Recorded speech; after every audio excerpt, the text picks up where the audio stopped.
Welcome to another episode of the Southern Boating and Yachting Podcast. I'm Ian Sneed. I'm James Anderson. And today we're going to be talking about cruising along the intercoastal waterways along a specific stretch of the Great Loop.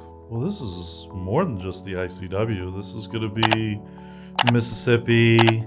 So the Great Loop. I mean, you're going... Why not talk about the whole Great Loop? Yeah. Did we read different articles? You're talking about choosing the right boat for the loop, right? No. Oh, which article did you read? The winding one. Oh. The curve one. Oh. Oh, yeah. Oops. We had a conversation. I confirmed this with you in my office. This one. I thought so. Okay, well then let's do this. Let's do a little bit of both. All right. Okay. So today's There's a episode. little edit trick in this now. I don't know how much editing trick we're gonna get on this one. So in today's episode of the Southern Boating and Yachting Podcast, we're gonna be talking about different sections of the loop. I'm gonna touch on an area, really the main part being in Georgia and the ICW there, and a few points that I want you to keep in mind if you're planning this trip. And James is gonna be talking about a completely different area. Really kind of the article that was in regards to choosing the right boat for the loop. So These two go perfectly together. this is the one that Captain Chris wrote. Yes. Okay. Right? Fantastic. And I'm always, I want to do the loop one day. So I was like, yeah, let's do it, right? Mm-hmm. And instantly my brain goes to, I'm always interested in... which boat to pick. Yeah. Well, I'll start by saying it's not fresh in my memory, but I did read that article, and Captain Chris goes through a lot of really great tips and suggestions and things to keep in mind as you're going about choosing which boat you're going to purchase when it comes to, if you're going to be going through the Great Loop. Absolutely. So if you want, why don't we kick off with your side of it? Yeah, so choosing the right boat, there's a lot that goes into this, right? So I prepared some notes. Oh, big guy over here Oh, prepared some I notes. was prepped for this. This is like in my life. This is how excited he was to read the wrong article. but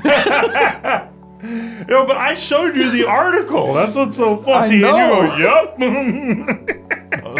Oh, this is great. I love it. You know Too what? funny. Before we go into it, I got this from a TV show, right? The 4 steps to a successful heist, right? But it's the 4 steps to making any project successful. The first one is you make the plan.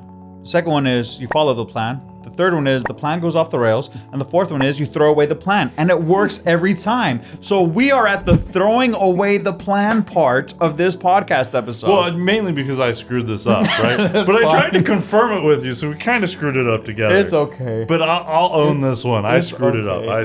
Let's run with it. All right, so that's all right. So there was just some. It's a 1.5-page article from Captain Chris talking about choosing the right boat for doing the Great Loop. We have talked about the Great Loop many times, you and I. It is one of the things that I want to do in my life.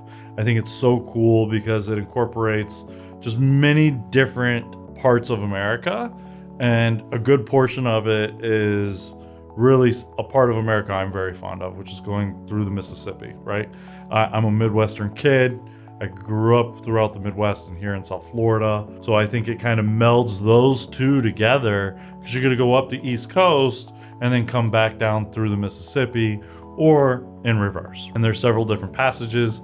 But one of the most important things is you have to choose a boat that you're going to do this in. And there are some very important factors to choose a boat to do the Great Loop with. First one being the size of boat. You want to pick a size that's going to be comfortable for you. You're going to be on this boat for a good period of time. Doing the entire loop is 6,000 plus miles. So you might be on this boat for, depending on how much of a trip you make it, could be a year. So you want to make sure that it's comfortable for you. It's going to have the right cabin space. Everything's going to be somewhere where you can make sure that you're going to spend almost a year. The other part is draft. How deep of a draft of a boat, right? They say between 4 and 5 feet.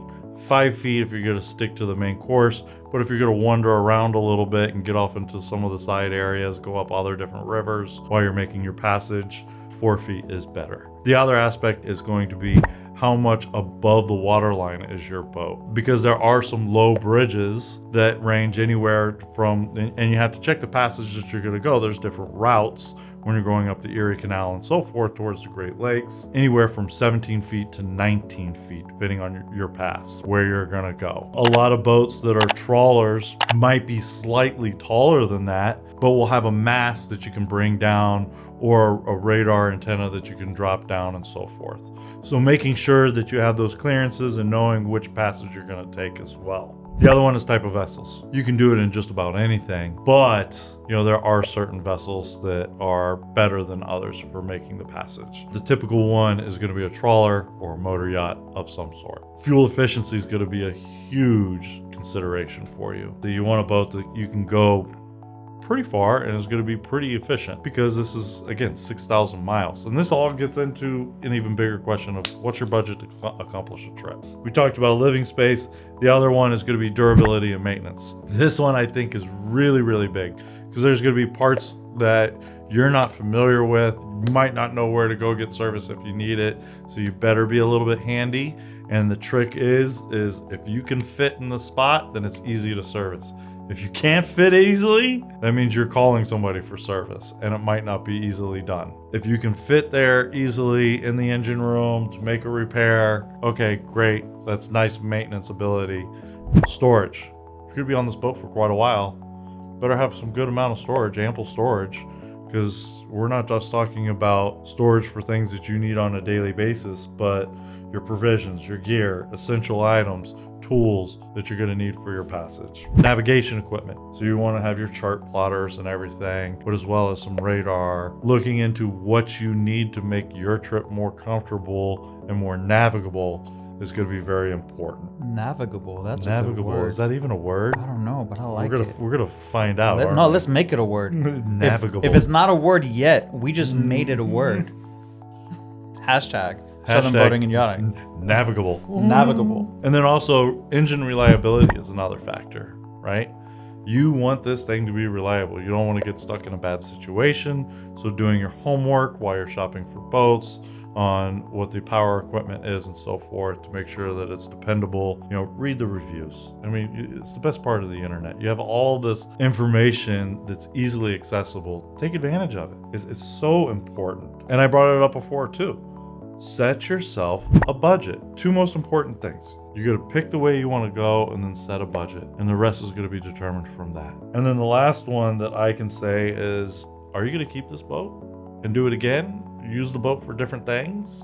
Go to the Bahamas, whatever it may be? If not, then you want to keep in mind resale value. Is this a boat that I'm going to be able to sell after the passage or want to sell after the passage? And what's going to be the resale value after I take a boat on this journey? So those are just some of the factors to keep in mind when choosing a great loop boat. And obviously it's educational for me that I went through this process, because it is something I'd like to do. I'm not really young anymore, so it kind of seems sooner than later, maybe. I don't know. But I got at least 20 years left to work, so I don't think I'm allowed to do this trip while I'm working, or I better find a new job that I can do it. You'll need a remote job of some sort. Yeah, so you know what you should do? I'm going to be remote moving forward. No, you should just become a content creator like all these youngins. You could dance in front of the camera, promote some products. I mean, we're already kind of content creators, aren't we? Yeah, I'm just saying, it's an extension of a skill set. So that's article number 1, right? The article I read. And an article, yeah, an article number, the right one. The one I didn't prep for. Yeah. We're going to be talking about a specific area of the loop, okay? Yep. Now, this area is 185 miles, and it spans from northern Florida to southern Carolina. Almost 100 of those miles are within the state of Georgia. Now, this specific area has a lot of winding, a lot of curves, and that's the whole point, is that this section it's not one where you can, kind of set an autopilot and just go. No. It's very active. You have to be a very active captain during this section of the loop. Now, the cool thing about it is along this area, there's tons of creeks, there's tons of inlets, there's tons of sounds, there's tons of rivers, there's a lot of different areas that you can go explore as you're making your way through here. A few of the things that I want to point out that I took as notes from this article is the route that you choose. There's going to be areas that are great for stargazing. Very much you're in the middle of nature at night. There's no light pollution. But then there's going to be areas where you're in a vibrant city, right? You're in Savannah, Georgia. You're in Beaufort, South Carolina. Like there's a lot of activity. So you can have the best of both worlds. And even then you can kind of get past the busy areas if you want to stay secluded, or you can make your way through the secluded areas faster to these higher populous areas. Along that, on top of the vibrant towns, you're also going to have a lot of opportunities to visit coastal towns. One area that I read in this article that I thought, oh, this is exciting. I would definitely want to do this just to go through this area. Hold on, I took a note somewhere. You're going to have the opportunity to explore areas that have Gullah and Geechee. Like they speak Gullah, right? So Gullah Geechee areas. I love it. I love Gullah. I don't know if you've heard somebody speak Gullah like natively. It's awesome. If you speak Gullah like we're friends already, let me tell you. It is the coolest thing. And it's its own language that formed here. Like, I just think it's fascinating. A few things is the vessel that you choose, kind of touching on what you just talked about. Like if you're looking at the draft of the vessel, you definitely want something that's shorter than 7 feet. Like you don't want to draft larger than that. But even then, there's areas where when it's low tide, because some of these areas are affected by like tidal waters, you need, if it's low tide, you need a very low draft. Otherwise, you're going to anchor and you're going to wait for, the tide to rise so that you can actually maneuver through. There's also bridges that you have to take into account, and there's areas that are busy with both commercial and recreational traffic. So you have to be very aware and conscious of the fact that you might be entering an area where there's a lot of cargo ships coming through, right? There's a lot of commercial ships coming through. So you have to be conscious of the fact that, all right, when you're going through these areas, am I on the right channels to talk to some of these captains? It's channels 13 or 9, where you're navigating and you have to communicate and you have to let them know, here's what I plan on doing based off of the space that we have and the amount of traffic that there is.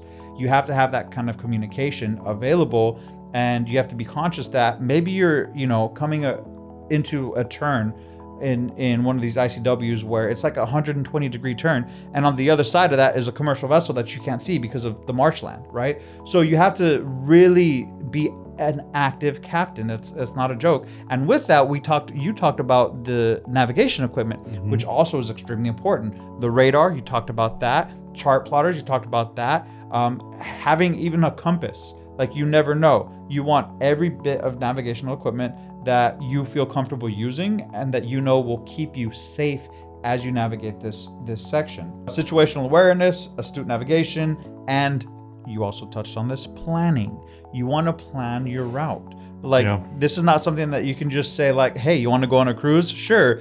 And here we go. You're going through this, almost 100 miles of Georgia. You're not just doing this on a whim. Yeah, this is not a whim kind of a thing, because there really are some notoriously shallow areas, and they're listed in the story. This is a story from October. Shifting sandbars and so forth. Yeah, there's shifting sandbars as well. But there's notoriously shallow areas. Like they have names where like everyone around there, they know, oh, you're going through there. Okay, well, how much draft do you have? Can you actually make it through? So it's important to plan, because if you can't make it through, there's other routes, there's other ways around those tight areas. Some of the last things I want to talk about is window screens, believe it or not, because there's going to be times where it's, if you're going buggy. Yeah, you might have to deal with horse flies or mosquitoes if you're not careful. Welcome to the South. Right. And so what you want to do is you either want to plan your route to avoid the weather where those bugs are prevalent, or you want to make sure that you plan to have things like window screens or full netting or whatever it is that you need to protect yourself from those kind of insects. And at the same time, that goes back to what you were talking about, picking the right boat, the right boat for you for your trip along the Great Loop. It's always kind of a prerequisite, right? Yeah. And then one last thing was, when is the best time to go then? Well, first, it depends on whether you're traveling north or south along that route, but also it depends on how you want to approach based off of the weather. If you go in the winter, you might be avoiding bugs, but now you have to deal with, extremely cold weather. Sometimes freeze warnings, right? It does freeze over there sometimes. It gets cold along the Georgia coast. People don't realize that. well, I'm sure a lot of It boaters doesn't do, but freeze too often, but it's right. And you're not talking about freezing water. I'm not 'cause talking about it's freezing- salt, yeah. salt and brackish water. Yes, that's not what I'm. But yeah, it's like extremely cold conditions. So you can do that, or you can say, "Oh, I don't want to deal with the cold." Now you're going in the summer. Now you have to deal with bugs, right? So the best time to go is through this area is probably the spring or the fall. I'd probably recommend the fall, but even then, it depends on whether you're going north or south through it. So there's a lot of little elements to it. This article really went in depth, but even then, there's more planning that you would have to do to make sure that you're prepared for it. And this is a very historical part of the country, too. Oh yeah, so that's another note that I made. The type of people that would like this section specifically. It's a colonial. You're talking about Georgia as a colonial state, so is South Carolina. Yes. So if you're a sightseer, right? And you're not far from one of the oldest cities in America, which Right. is St. Augustine. St. Augustine. If you're a sightseer, you're gonna love this area. If you are an animal lover or a nature lover, you're gonna see a lot of native creatures to that area, right? If you're a history buff, because of how much history there is in Georgia, just in that section, it's incredible. Including there was a Native American tribe that was led by like a female warrior that is there in that area that you can go and you can explore all of that. Right. I was going to say, in the article, it talks about being able to get off the boat and actually enjoy some time on land, doing some walking trails and so forth. Yeah. Right, through historical sites. Through historical sites. Yes, absolutely. And then the last group of people that I wrote down, I'm like, this person might really like this, is if you're unsure about cruising offshore, then this inshore trip would be really, really fun for you. Those were just some of my notes. Now, I don't know if I missed any notes because I just started talking just and started I just going. bounced around. And so definitely read the article. Just the Great Loop in general has got so much to offer that we do need to dive into different sections of it. We can break it into sections and talk about it. So if you're interested in hearing us talk more about different sections of the loop, leave us a comment. Let us know what your interests are, what parts you would like to know about. We can have a discussion about it and go from there. I think that's it for us in this episode. So until next time, I'm James Anderson. I'm Ian Sneed. We'll see you next week.